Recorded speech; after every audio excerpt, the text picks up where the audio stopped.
Hello all and welcome to another one of our videos. As always, we thank you deeply for the support. Now, let's enjoy it.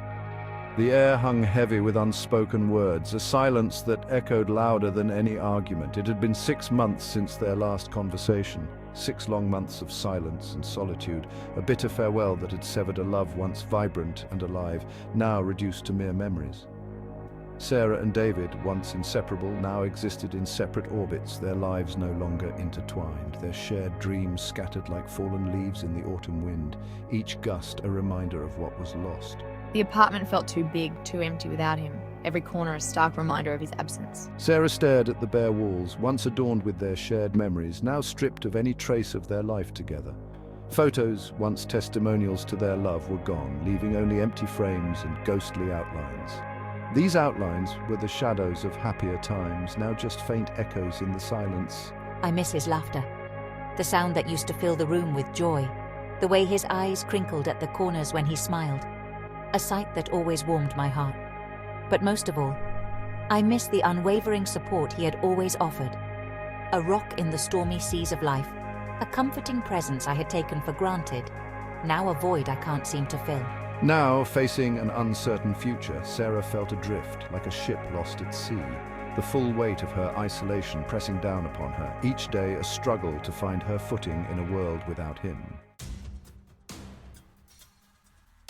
Life had a way of kicking you when you were down. Sarah's world seemed to be crumbling around her. First, it was the job loss, a cruel twist of fate that sent her reeling financially. Then came the car trouble, her aging vehicle sputtering its last breath. Pride kept me from reaching out to friends and family. Couldn't bear the thought of their pity, the unspoken judgment in their eyes. So she soldiered on, her brave facade masking a growing sense of despair. Days bled into nights, a blur of worry and exhaustion.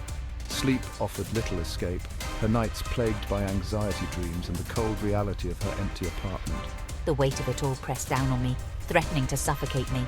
I've never felt so alone, so utterly lost. The phone in her hand trembled. Calling David was an act of desperation, a breach of the unspoken agreement they had made to stay away from each other. My pride screamed at me to hang up, to find another way. But the words caught in her throat, choked by a fear she couldn't silence. Her car was gone, towed away to some distant lot, holding her only means of transportation hostage. She was stranded, her meager savings depleted, facing eviction if she couldn't find a way to pay the rent. The thought of asking anyone else sent shivers down my spine. With a deep, shaky breath, Sarah dialed his number, each ring a hammer blow against the wall of silence she had so carefully erected. The unexpected call left David reeling.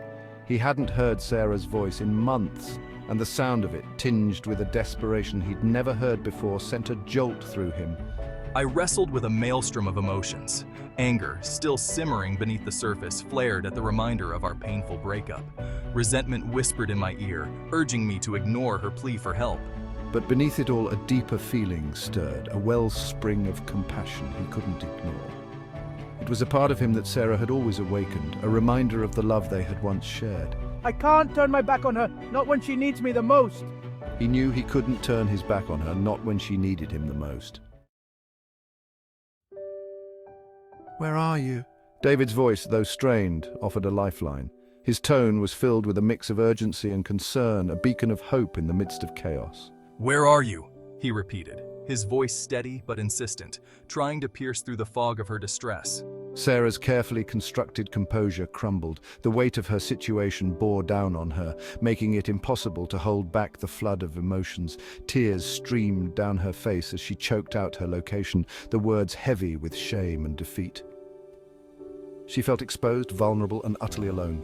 I'm at the impound lot. Her voice was barely a whisper, each word a struggle against the lump in her throat. Without a moment's hesitation, David was in motion. He grabbed his keys and headed out the door, his mind racing with thoughts of Sarah. He navigated the familiar streets, his mind awash with memories, both bitter and sweet.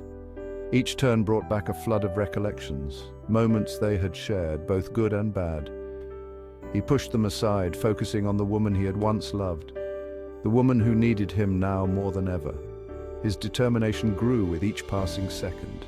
He found her sitting on a bench outside the impound lot, her shoulders slumped, her eyes red-rimmed and downcast. She looked so small, so defeated. As he approached, she looked up, her face a mixture of relief and apprehension. The sight of him brought a glimmer of hope to her eyes. In that instant, the wall between them crumbled. The barriers they had built over time dissolved in the face of their shared need. All that remained was the raw vulnerability of two souls in need of connection. They embraced, finding solace in each other's presence, a silent promise to face the troubled waters together. David didn't speak, not at first. He stood there, taking a deep breath, as if gathering the strength for what he was about to do. He simply walked up to the counter and paid for the release of Sarah's car, ignoring the curious glances of the attendant. The attendant, used to seeing frustration and anger, was taken aback by David's calm demeanor. The act, so simple yet so profound, spoke volumes. It wasn't just about the money. It was about the unspoken promise of support and understanding.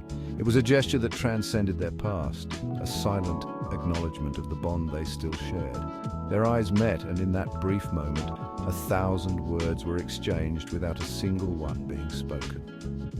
As they drove back to her apartment, the silence in the car was no longer heavy with unspoken words. It was a silence that spoke of healing, of mending broken bridges.